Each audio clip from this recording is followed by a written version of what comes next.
السلام علیکم۔ الحمدللہ رب العالمین والصلاة والسلام علی سید المرسلین، اما بعد۔ سفر کا مہینہ اس وقت جاری و ساری ہے۔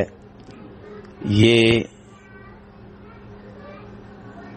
اسلامی کیلنڈر کے لحاظ سے دوسرا مہینہ ہے، اور اس مہینے کو زمانہ جاہلیت میں، زمانہ کفر میں لوگ منحوس سمجھا کرتے تھے، چنانچہ اپنے اہم کام اس مہینے میں سر انجام نہیں دیتے تھے۔ شادی کرنا، کسی کاروبار کی ابتدا کرنا، اس قسم کے وہ امور جنہیں وہ بہت اہمیت دیتے تھے، انہیں یا تو اس مہینے کے آنے سے پہلے کر لیا کرتے تھے، یا اس مہینے کے بعد والے مہینے تک مؤخر کر دیا کرتے تھے۔ نبی علیہ الصلوۃ والسلام نے اس کی نفی فرمائی، اور آپ فرماتے ہیں لا عدوى ولا طیرہ ولا سفر، کہ کوئی بھی مرض بذات خود متعدی نہیں ہوتا،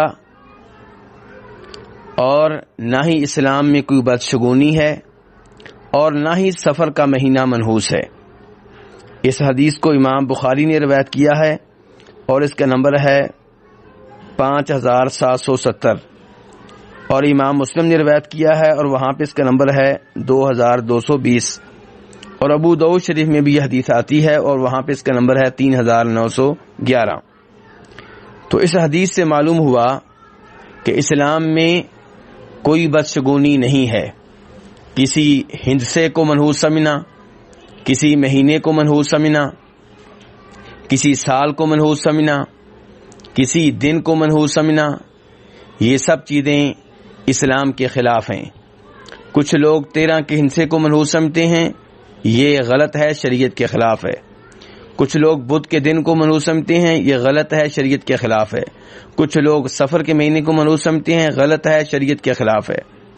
کسی بھی مہینے کو، کسی بھی دن کو منحوس نہیں سمجھنا چاہیے۔ کچھ لوگ شوال کو منحوس سمجھتے تھے، تو جناب عائشہ رضی اللہ عنہا نے اس کی نفی فرمائی اور کہا کہ میرا نکاح شوال کے مہینے میں ہوا، میری رخصتی شوال کے مہینے میں ہوئی، بتاؤ مجھ سے زیادہ خوش نصیب کون ہے؟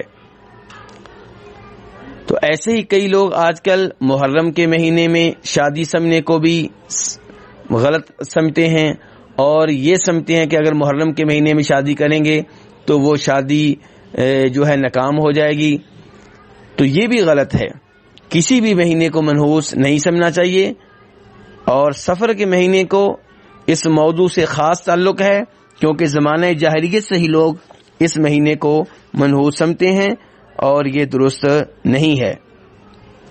اسلام میں نیک فالی ہے کہ آپ کسی کاروبار کے لیے جا رہے ہیں، راستے میں کوئی صاحب ملے، انہوں نے پوچھا آپ کہاں جا رہے ہیں؟ آپ نے کہا کاروبار کے لیے جا رہا ہوں۔ انہوں نے آپ کو دعا دی اور کہا انشاءاللہ اللہ آپ کو کامیابی دے گا، تو اس کے کلمات سن کے آپ کو مزید حوصلہ ملا۔ تو اسلام اس کو درست سمجھتا ہے۔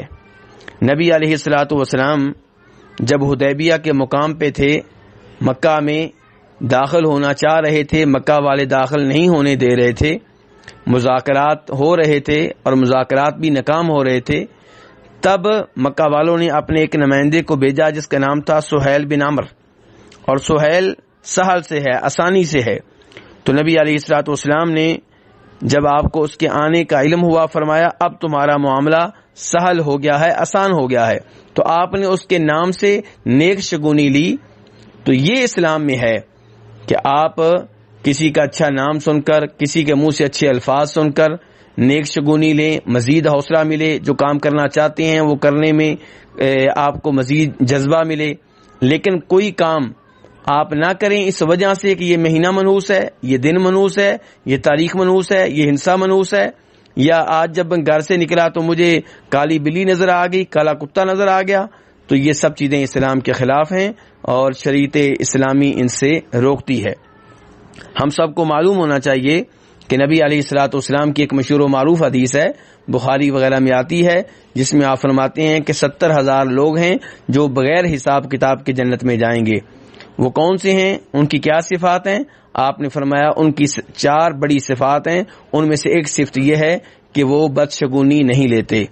رب العالمین ہمیں اسلام کے مطابق اپنے عقائد بنانے کی توفیق عنایت فرمائے۔